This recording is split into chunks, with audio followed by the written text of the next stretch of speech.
Hello students, welcome to the channel.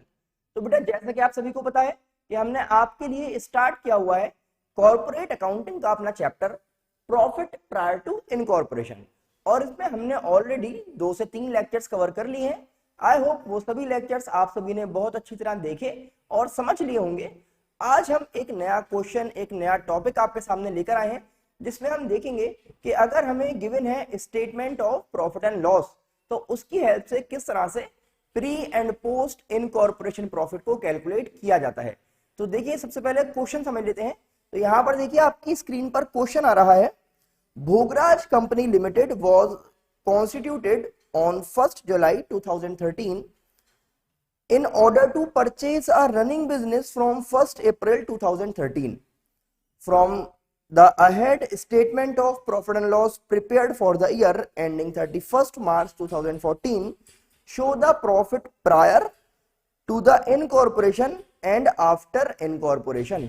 तो आपको ये बताया गया है कि भाई स्टेटमेंट ऑफ पीएल आपको दे रहे हैं, इसकी हेल्प से प्री और पोस्ट वाला प्रॉफिट कैलकुलेट करके दिखाइए। और यहां पर इंपॉर्टेंट चीज देखिए, total sale for the year amounted to 1,20,000, which includes average sales for April, twice the average sale for June, and 1/2 times the average for May।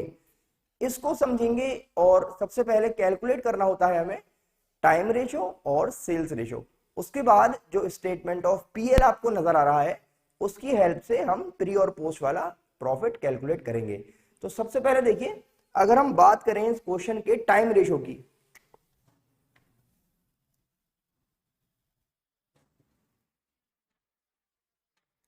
तो आप जानते हैं टाइम रेशो के लिए आपको मंथ्स देखने हैं कि प्री में कितने मंथ आ रहे हैं और पोस्ट में कितने मंथ आ रहे हैं। उसके लिए आपको क्या करना है, देखिए हमें ये पता है कि 3 डेट्स हमारे काम की होती हैं। एक होती है डेट ऑफ परचेज, एक होती है डेट ऑफ ईयर एंड, और एक होती है डेट ऑफ इनकॉर्पोरेशन। क्वेश्चन में देखेंगे सभी लोग, बिजनेस परचेज किया गया है 1 अप्रैल को, इनकॉर्पोरेशन हुआ है 1 जुलाई को, और ईयर एंडिंग क्वेश्चन में गिवन है 31 मार्च। तो अप्रैल से काउंट करते हैं, अप्रैल मई जून, तो 3 महीने हो गए।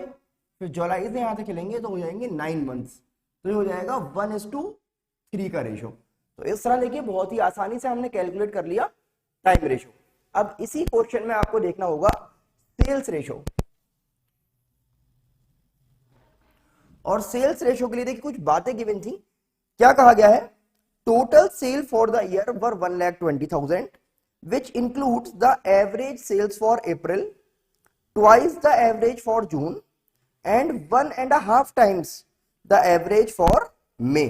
तो अगर आप इसको देखें तो अप्रैल, मई और जून यहां पर आपके पास आ गए, और जुलाई से लेकर जब आप जाएंगे अप टू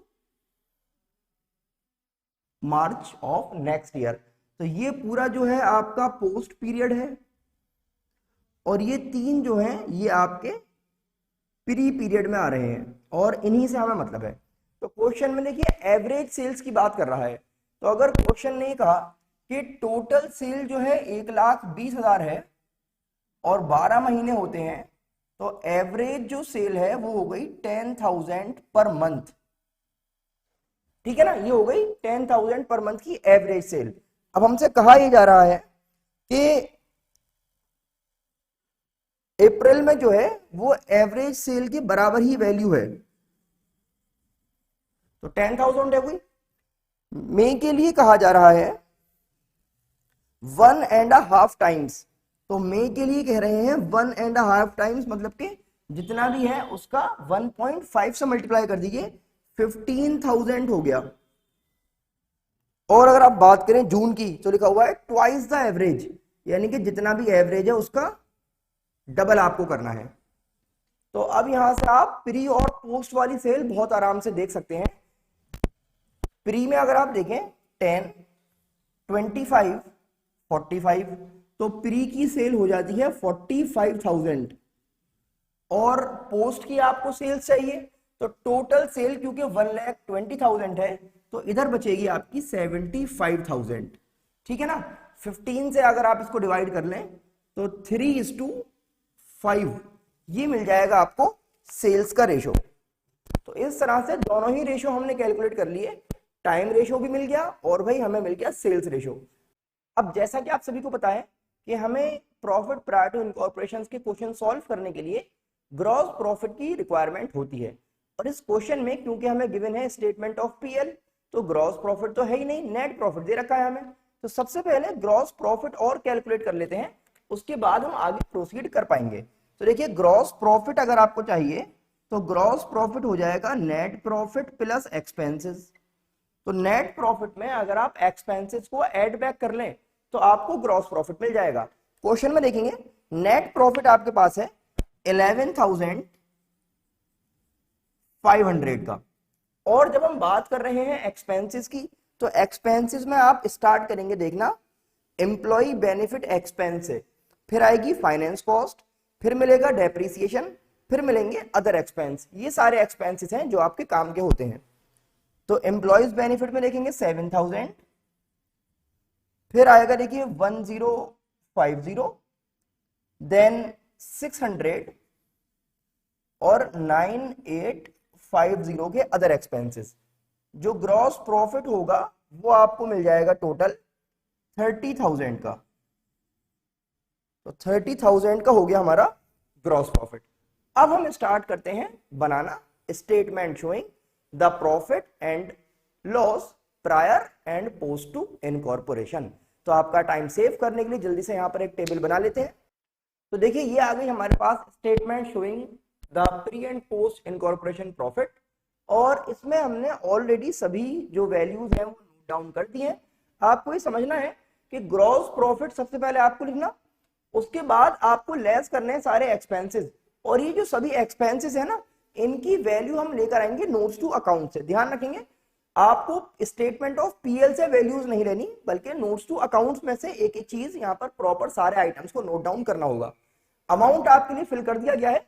अब मेन चीज आती है यहाँ पर इनका जो रेशो है वो किस रेशो में डिवाइड किया जाएगा। तो यहाँ पर देखते हैं भाई ग्रॉस प्रॉफिट, तो हमें पता है सेल्स के रेशो में इसका डिवीजन होता है। सेल्स रेशो है 3:5। फिर आप अगर बात करें डायरेक्टर्स फीस की, तो डायरेक्टर्स फीस जो है वो पोस्ट वाले पीरियड में आती है। फिर आप बात करेंगे सैलरीज की, तो सैलरी टाइम के हिसाब से दी जाएंगी, 1:3 पीरियड रहेगा, जो रेशो आ जाएगा 1:3। Interest on debentures, company debenture issue करती है इनकॉर्पोरेट होने के बाद, इसीलिए ये वैल्यू पोस्ट में चली जाएगी। फिर आप देखेंगे परचेज कंसिडरेशन का इंटरेस्ट टाइम के हिसाब से, डेप्रीसिएशन टाइम के हिसाब से, रेंट आप पे करेंगे टाइम के हिसाब से, ऑफिस एक्सपेंस टाइम के हिसाब से, सेल्समैन की कमीशन है तो भाई सेल्स के हिसाब से 3:5। फिर आप बात करेंगे कैरेज इनवर्ड सेल्स के हिसाब से 3:5। फिर आप देखेंगे डिस्काउंट पेड, डिस्काउंट जो है सेल्स के हिसाब से रहेगा, जितना सेल उसी के अकॉर्डिंग आएगा discount. Bad debts according to sales, और ऑडिट फीस जो है ये पोस्ट में आ जाएगी। जिन लोगों ने हमें स्टार्टिंग से फॉलो किया हुआ है उनको समझ में आ रहा होगा कि किस तरह से डिवीजन करना है।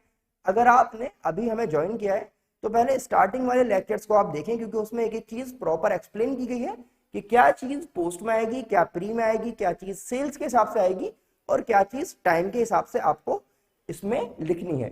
अब ये हमने जो मेन काम था वो कर लिया है। अब जल्दी से इनको डिवाइड कर लेते हैं और कैलकुलेट कर लेते हैं अपना आंसर। तो क्योंकि डिस्ट्रीब्यूशन ऑलरेडी आपको समझाया जा चुका है तो आपका टाइम सेव करने के लिए ये रहा, देखिए पूरा कैलकुलेशन।